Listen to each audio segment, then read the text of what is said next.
Let's pick it up now in the actual text. Go to chapter 1, verse 1.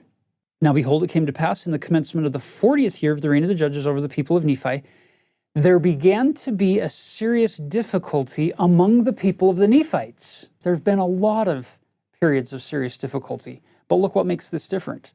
Verse 2, behold, Pahoran had died and gone the way of all the earth. Therefore, there began to be a serious contention concerning who should have the judgment seat among the brethren who were the sons of Pahoran.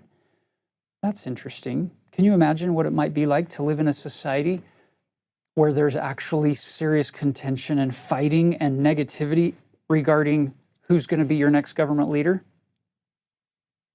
I wonder if Mormons saw our day. And by the way, chapter 2 is going to open up with the exact same thing. Serious contention. Oh no, who's going to be our next leader? And it leads to this negativity and this real deep divide among the people, rather than a unifying thing. So in this first chapter, you get the three sons, Pahoran, Paankai, and Pacumeni. And they're all vying for this judgment seat, and the vote goes to Pahoran, which is fine. Pacumeni says, I lost the vote, and he gets in line. Not Paankai.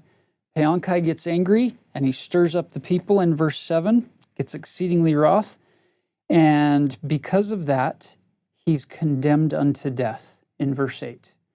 So, those who would follow him, they get one named Kishkumen, who goes and murders Pahoran while he's on the judgment seat. And it was done in secret. He was in disguise. And for the first time, we introduce officially in the Book of Mormon secret combinations. By the way, that's why we won't have any padlocks in heaven, right? Because secret combinations are bad. Let me share a thought here. Back here in verse 3, these people who wanted power and authority in the Nephite civilization, they were the ones who did cause the people to contend. So it invites us to ask ourselves, are we actually seeking peace, love, understanding, or are we driving contention? Are we driving misunderstanding? And I think it's significant that these three guys were causing the people to contend. And if you go back to King Benjamin's speech, he says to the parents, don't let your children contend with one another. Well, what if actually the parents actually caused the children to contend with one another? I mean, that's even worse. And in some ways, that's what the government leaders were doing. And this is why it's so important in societies everywhere that people look first at the inner vessel and say, am I seeking to understand others?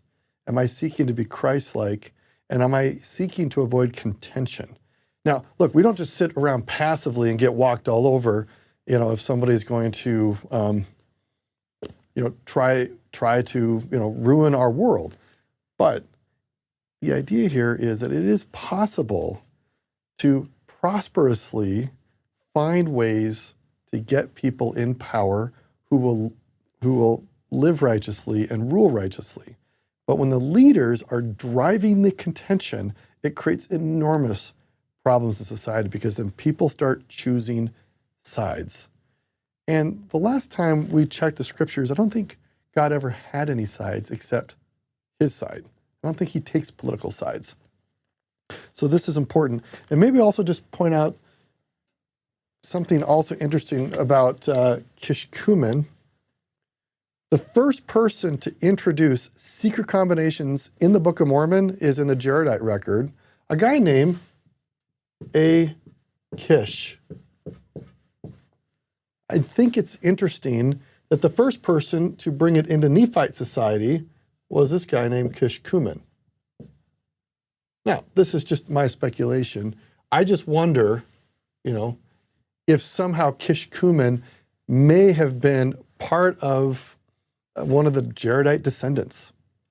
Because even we have this guy named Coriantumr later, And it may be possible that there were descendants of the Jaredites floating around who had access to these secret combinations that provided it. Of course, at the same time, Satan has a way of working with people and getting secret combinations into their hearts and minds. And let's also provide this idea. Secret combinations is in contrast to sacred covenants. We've talked about this recently. Secret combinations is all about being focused on yourself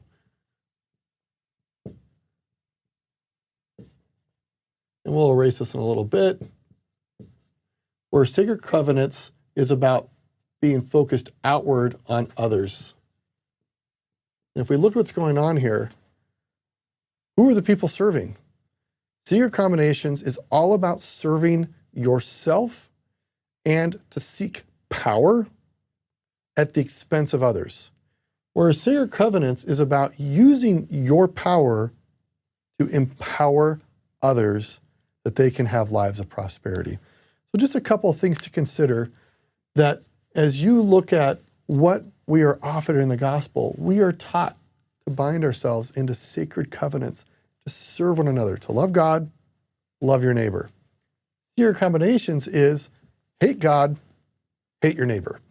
So chapter 1 concludes with this entry of the Lamanite army that we had talked about before, where they take over the capital city, they kill the chief judge, and then they go north, and then they finally get surrounded, and that war ends, leaving us with a lot of problems.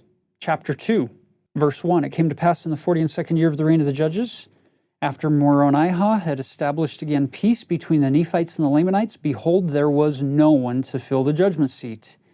Therefore there began to be a contention again among the people concerning who should fill the judgment seat. And it came to pass that Helaman, who was the son of Helaman, was appointed to fill the judgment seat by the voice of the people. Now, this group of Kishkumen, this group that we've been referring to as secret combinations, gets described in much greater detail in chapter 2. Look at verse 4. There was one Gadianton who was exceedingly expert in many words and also in his craft to carry on the secret work of murder and of robbery. Therefore, he became the leader of the band of Kishkumen. That's why we call them the Gadianton robbers for the rest of the Book of Mormon. And what are they robbing? It's not thievery. Robbery is all about insurrection and overthrowing political order. But yeah, they're robbing people of their lives and livelihoods. So check this out. Verse 5. Therefore he did flatter them and also Kishkumen that if they would place him in the judgment seat, he would grant unto those who belonged to his band that they should be placed in power and authority among the people. Therefore Kishkumen sought to destroy Helaman. We're told multiple times that no righteous person is ever taken from this life before their mission is complete or before their time. So it is with Helaman. His mission is not complete. So Kishkumen comes to do the same thing he had done to Pahoran before, but the servant of Helaman saw him, recognized him somehow, had enough knowledge of what was going on, gave him a secret sign. He shared his desire, and at that point, Mormon pauses here to give you a nutshell definition of what it means when we say secret combinations. Look at verse 8. This is the simplest nutshell definition I can find for secret combinations. Notice what's involved. Number 1, when the servant of Helaman had known all the heart of Kishkumen and how that it was his object to murder, and it was also the object of all those who belonged to this band to murder and to rob and to gain power, and this was all done in secret, not out in the open. So Taylor's talking about sacred covenants versus secret combinations. This is how Satan does his work, in the dark, in the corners, under the cloak and the guise of disguise. Secretly going about to murder, to kill other people, to rob, in order for him to get gain, to gain power and to gain things.